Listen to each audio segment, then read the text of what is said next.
ভাই, আপনার কি কোনো চাকরি টাকরি হইলো, নাকি সারা জীবন এইভাবে পড়েই থাকবেন? আরে না রে, কোনো চাকরি বাকরি হচ্ছে না। এদিক বয়স বেড়ে যাচ্ছে, বিয়ে শাদী করতে পারতেছি না। পরিচয়টা বড় মুশকিল, খুব চিন্তা আছে এইসব নিয়ে। হ্যাঁ ভাই, আমার গিয়ে এলাকায় একটা হুজুর আছে, ওর কাছে গেলি সবকিছু সমাধান হয়ে যায়। তা আপনি গেলি মনে হয় আপনার চাকরিটা হয়ে যাবে না। আচ্ছা, ও হুজুরের নাম কি? হুজুরের নাম তো বাহের হুজুর। তা ঠিক আছে, তাহলে তুই যখন বললি তাহলে সে বিকেলে যাই। ঠিক আছে ভাই, বিকেলে আমি আসবানে। আল্লাহু আল্লাহু আল্লাহু আল্লাহু আল্লাহু আল্লাহু আল্লাহু আল্লাহু আল্লাহু আল্লাহু আল্লাহু। এই বিপদের থেকে আমার উদ্ধার করেন, নালে আমি মরে যাব। হক মাওলা, তোর তো সামনে ঘোর বিপদ দেখছি। তোর এই বিপদ তো সহজে যাবে না। তোকে দান সৎকা করতে হবে, তাহলে তোর বিপদ যাবে।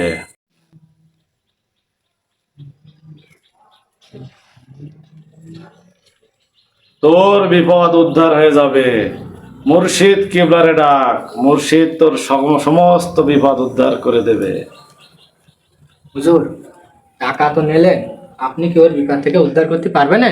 চুপ থাক, তেত্তমিজ বেমালুম কোথাকার। আসসালামু আলাইকুম বাবা। আসো বাবা, বসো। আসসালামু আলাইকুম। কে বাবা তুমি? আসো। হুজুর, আমি যে আপনাকে সালাম দিলাম, আপনি কিন্তু সালামের উত্তর দেননি। আসলে সারাদিন এত মুরিদান আসে যে আমি উত্তর দেওয়ারই সময় পাই না। হুজুর, আমি কয়েকটা গুরুত্বপূর্ণ কথা বলতাম, যদি আপনি একটু অনুমতি দিতেন। কি বলবা বাবা, বলো। আপনারা যারা পীর, যুগ যুগ ধরে এদেশের মুসলমানদের হিদায়ত করে আসছেন, আর মুসলমানদেরকে হজ, জাকাত, নামাজ রোজার জন্য তাগিদ দিয়ে আসছেন। এজন্য আপনাদের কাছে আর যারা ইসলামের খেদমত করছে তাদের কাছে এদেশের মুসলমানরা চিরকৃতজ্ঞ।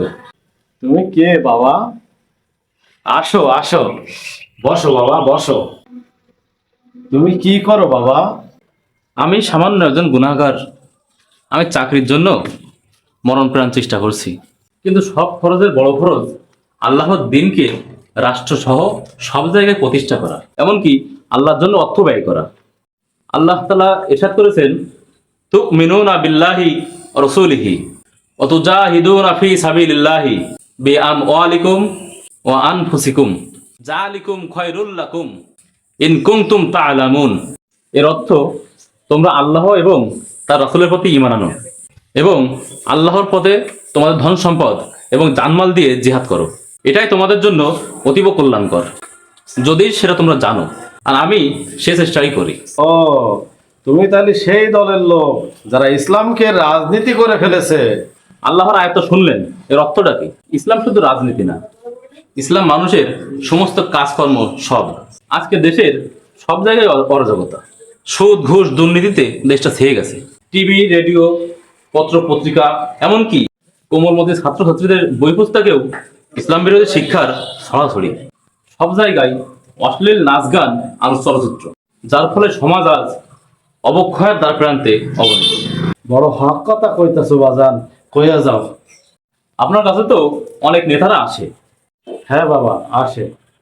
তারা আপনাদের মতো আলামের উপর ভর করে ইসলামকে নিয়ে ব্যবসা করে, আর আপনারাও তাদের খুব সুন্দরভাবে ক্যানভাস করেন।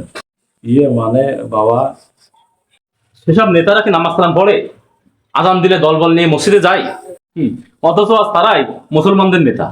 আরে, মুসলমানদের নেতা তো তারাই হবে যারা শুধু নামে নয়, কামেও মুসলমান, যারা কোনো মিথ্যা অজুহাত দিয়ে মুসলমানদের মন জয় করবে না। রাসূল সাল্লাল্লাহু আলাইহি সাল্লাম কি তেমন নেতা ছিলেন না? তাহলে কেন একজন সৎ যোগ্য মানুষ মুসলমানদের নেতা হবেন না? তুমি বড় সত্যি কথা বলেছো বাবা। আপনি ওই এখানে যারা আছে সবাই কোরআন এবং হাদিসে যা আছে তাই মেনে চলুন। ধর্মের মধ্যে নতুন কিছু সৃষ্টি করে ধর্মকে কষ্টসাধ্য করে তুলবেন না। ও কি বলে গেল, ও কি বলে গেল, কি বলে গেল? আমি এতদিন কি করেছি? আমি তো এতদিন ভুল পথে চলেছি। আমি এতদিন পীরের নামে শুধু মাজার প্রতিষ্ঠা করেছি, যেটা ছিল আমার ভুল। হে আল্লাহ, তুমি আমার সমস্ত ইবাদতকে কবুল করো। এই তোমরা আমাকে নিয়ে চলো সেই দলের কাছে, যেখানে গেলে আমি সঠিক পথের দিশা পাবো। চলো তোমরা, চলো আমার সাথে, সেখানে আমরা যাবো, চলো। চলেন হুজুর।